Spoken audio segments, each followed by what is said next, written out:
All right, first let me have you say your name and your title for the record.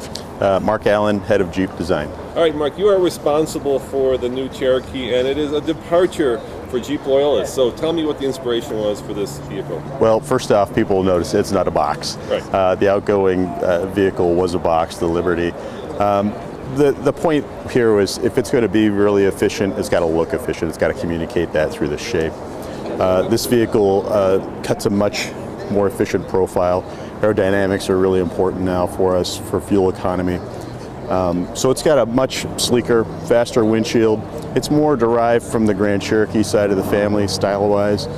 So you'll see a lot of sculpting and muscle in the sheet metal. The windshield's real fast. We call it a laid-back windshield. But it's also got to be its own animal. It's got to be its own design.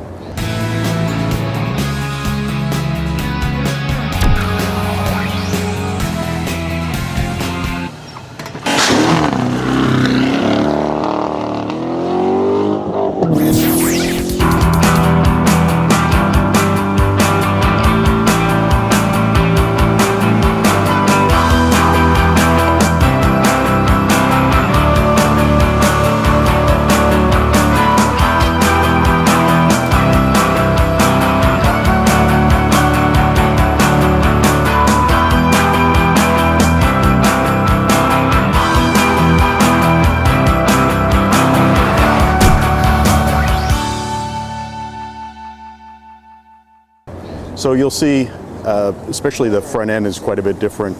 The 7-slot grille is now raked back, and we picked that up really from the 74, the full-size Cherokee.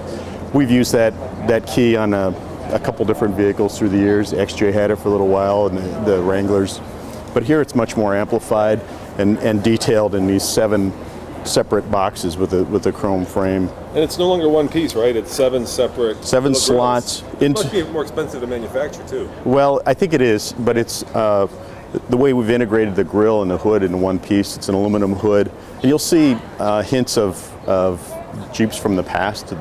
Particularly the shape of the hood is kind of CJ-like. There's a CJ5 detail on the middle of the hood. We derived it from the CJ. A lot of people ask me about the lights. Why are the lights like this? What we've done is the headlight is actually down here. It's a projector headlight. And then the daytime running light, it's an LED light. It's up here. It's on all the time when the vehicle's running. That does a couple things. It sets up the signature of the vehicle. But if you look at it closely, there's really not a corner. It's very swept back, and it helped us with aerodynamics. And this vehicle is sold worldwide. Pedestrian protection is an important part, and that helped us through that. So you got to get the hood a little bit higher, so if the car hits a pedestrian, they don't slam. Much friendlier surfaces, breakaway things. So the rest of the vehicle, all the way down the side, you'll see this spline line, this sort of horizontal line goes all the way around the vehicle. That helps differentiate the upper and the lower. The upper is very sleek, the lower is more purposeful. You'll see the cladding, the things that get drugged through the rocks and the dirt. Trapezoidal wheel arches, always been on Jeeps. It came from the very first MB Willys Jeep, that folded front fender. It's a detail that we will use over and over. It's always been there on Jeeps, and it's an important part of our styling history. Talking about the Trailhawk, that's the off-road worthy one, right? That's a little different. Trailhawk, yes. Real different animal. Much more aggressive approach and departure angles on it. So when you come up to an event or a rock or something, the vehicle sits higher. It's about an inch higher in suspension, but then a larger OD tire. So the whole vehicle is about 2 inches higher off the ground. It's wider. It's got a wider track. It's got its own special tire. Those hooks on the front, I noticed. Tow hooks. Yeah, we talk about tow hooks a lot. They're getting more and more difficult to engineer, particularly on this kind of a vehicle. But we're still going to do them. It's an important part of the Jeep, the rescue message. I can pull you out or get me pulled out if I go too far. To the point where we're painting them red on the Trailhawk just to signify it's like this is an important part of Jeep.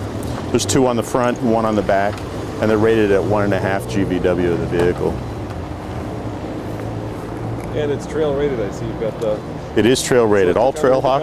Trailhawks are all four-wheel drive. It has a real low range and a locking rear axle. We did take them down the Rubicon. That was the vehicle. At the beginning, we thought, well, let's just see if we can get it through, and it performed outstanding, beyond even the engineer's expectations. And it did the whole Rubicon unassisted. You really broke from tradition. I mean, the last Liberty was very boxy, very truck-like, and this is the exact opposite. Like you said, it's more of the Grand Cherokee. Yeah, the Liberty was really, derived really more from the Wrangler side of the family. Flat panels, stood-up glass.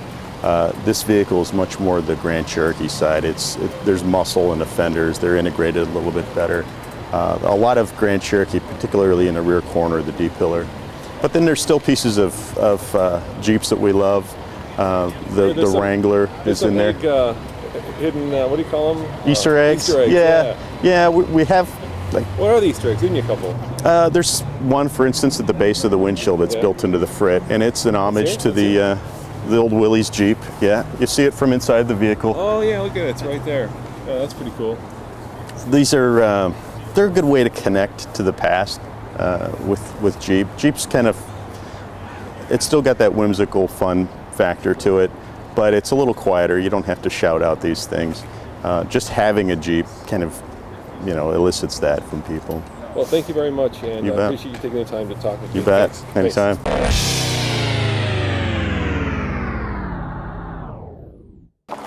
Nathan, there's a big elephant in the room. No, it's right here. The brand new Jeep Cherokee. Oh, yeah. Unusual to look at. Yes, it is. But you know what? Before we do anything, let's not even go there. Let's give it a fair shot. Let's drive it and see how it does on a first drive review. Sounds good to me. Check it out next on the Fast Lane Car.